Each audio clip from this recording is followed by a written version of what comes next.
Today we're talking about buying condo in the GTA, or maybe just buying condo anywhere. But let's just call this buying a condo, 5 mistakes to avoid.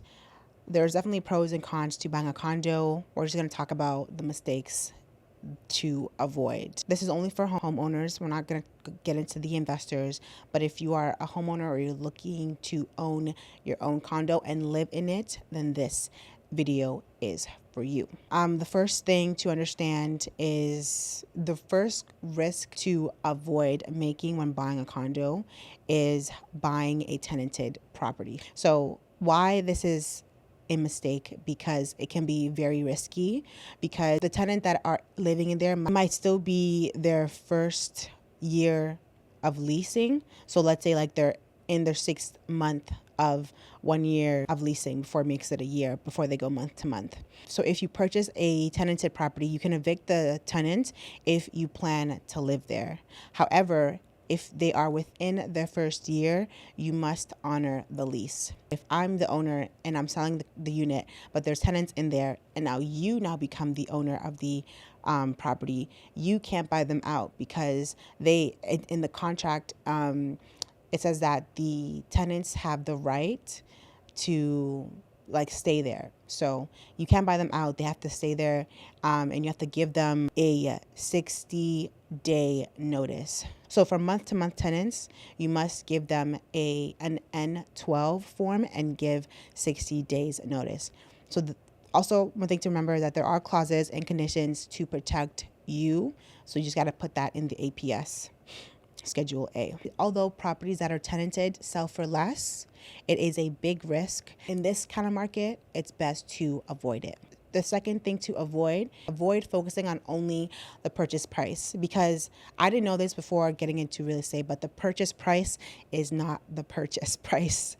The purchase price there's more to it than it seems. What is on there is not all you're paying for.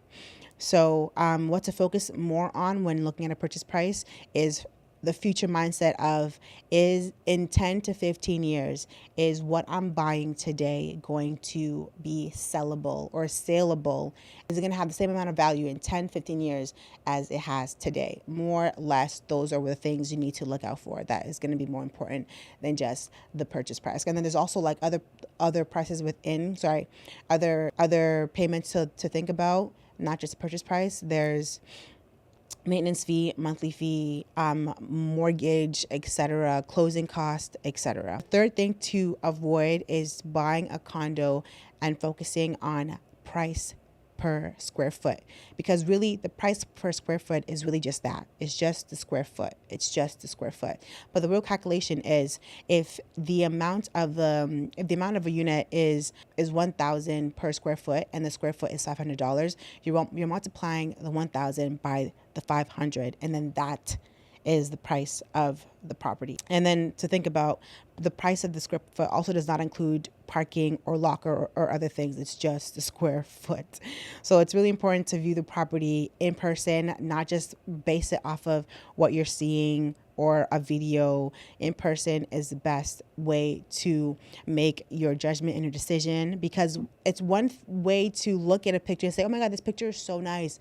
But some agents like to use old photos for their listings. That's one reason why it's important to go in person. Another reason is, like, you have a better feel of the place. You might get to the place and not like the heights or how you are. You might not like your neighbor. You might not like what's around, or you might like, or the opposite, you might love it. So it's better to go in person, know what's in your area, what grocery stores, amenities, and other things that are around you. That's going to be important for you or to you. Fourth thing is believing that buying under asking is a good deal. So some people, like, sometimes I see that I didn't understand this until I watched Tom's Story explain it, and I'm like, oh my gosh, that makes so much sense.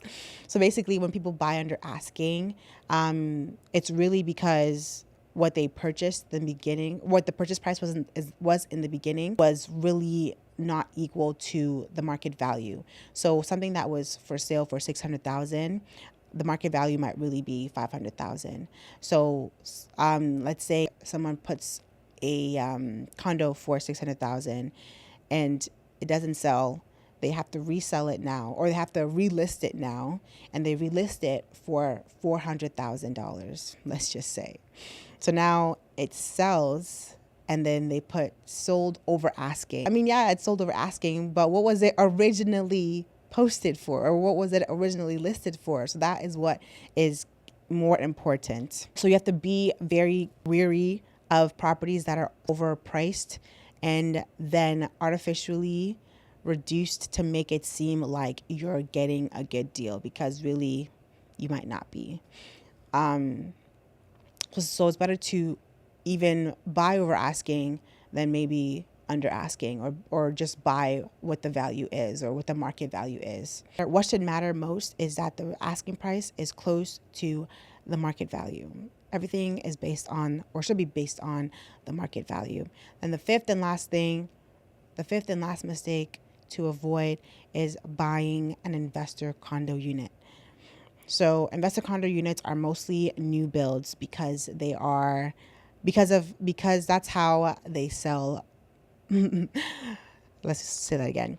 Investor condo units are mostly new builds because that's how they sell most of the time. And with buildings that are more owner occupied, they hold better value and they sell quicker, and they are more in demand in the future, which is one thing that I learned myself. Just be careful like who the person selling it is. It's better to have the owner that lives in there selling it than an investor that lives in there, because that's going to be more in demand in the future. So one thing about real estate that I've been learning, and I'm constantly telling people, is real estate is like you have to have a future mindset. It's not a get rich quick type of thing, or everything happens fast. And in the end of the day, it's worth it, but you just got to be careful how you get there. But yeah, that's all I'm gonna say for today. Thanks guys for tuning in and for staying tuned to The Way, the Truth, and the Life. Until next time, stay tuned for more, and let's keep building.